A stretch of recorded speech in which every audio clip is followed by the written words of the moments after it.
Now it's time for the international paper review for us. Now James is with me here in the studio as ever. Portugal, all over the front pages, I imagine. Yes, indeed, Stuart. And we'll have a look at some of their front pages. Appropriately enough this morning, Politico is one of the main dailies in Portugal, and their front page headline says simply, help. Now, a Portuguese colleague pointed out this morning that there's no exclamation mark after that. So, in fact, that's not a call or a cry for help. Right. It's more just it means assistance, essentially, that assistance has been sought. Yeah, James. So the lack of an exclamation mark is actually important, apparently. Now, moving on to another daily, Diario de Noticias. Socrates asks for the help that he had always refused. This is I suppose, Prime Minister who actually had to call elections some weeks back because the fourth austerity package that he had introduced as Prime Minister was not supported by the opposition. And you can see the leader of the opposition there on the right-hand side of that front page, Pedro Passos Coelho, and he is now hotly tipped to be the next Prime Minister, and he is the cause, I suppose, for these elections coming up in June, which the Prime Minister, pictured on the left, had basically had been hoping to avoid, and he didn't want to take this aid package. So if we have a look at The Economist, one of their blogs online is giving details on this. It's saying basically that it's an interim aid package. It's not a full bailout. That will be for the next government, probably headed by Mr. Coelho, who we saw earlier, to negotiate with the IMF or the EU. So the third debt-laden economy in Europe's periphery to request financial rescue. And as a headline that says there,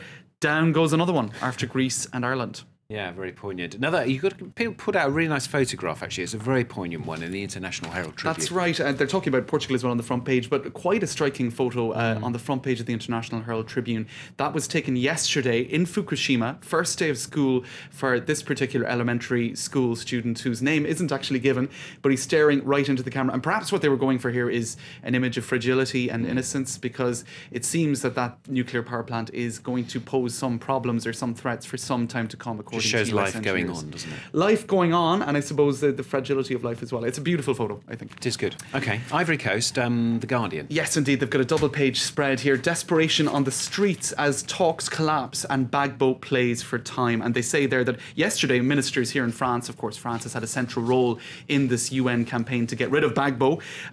French ministers predicted he'd cede within hours. Well, that hasn't happened thus far. He's refusing to surrender, and some of his loyalists are even accusing Sarkozy of an assassination attempt.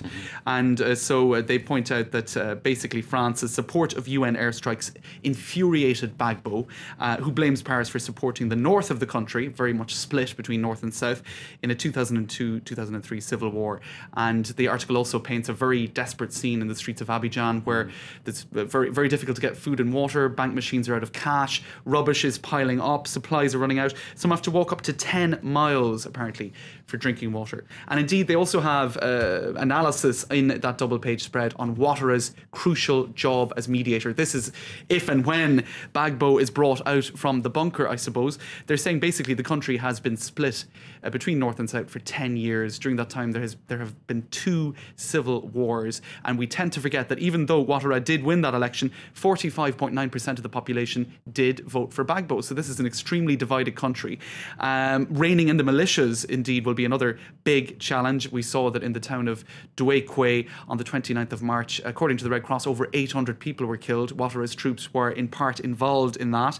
Now, not all of the 800 were civilians, but quite a proportion of them were.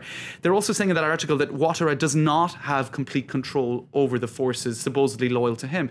And of course, he has no control whatever over Gbagbo loyalists. So really, it is quite a complicated picture. Just Ouattara coming in and taking over is not going to be the end of the problems, and ensuring that this new leadership won't include men tainted by all of this will be extremely difficult indeed. Difficult one. Okay, now The Guardian. You really like The Guardian today, yes, don't you? I do, actually. You pulled something else out from The Guardian about Bob Dylan. Favourite paper of mine.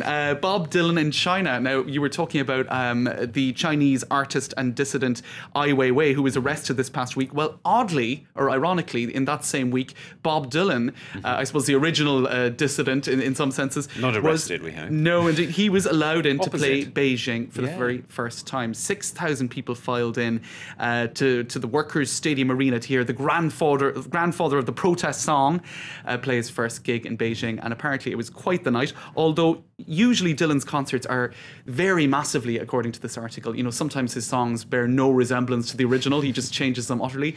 This time, all of the songs were vetted and checked and approved, and he did stick apparently to the list. And they're saying that a lot of that could be down to Bjork back in 2008, who during a concert in Shanghai shouted Tibet, Tibet during one of her songs. So obviously they didn't appreciate that too much. Apparently there was one Chinese guy who wasn't too impressed with his concert, though. He said he's not singing, he's talking about Bob Dylan.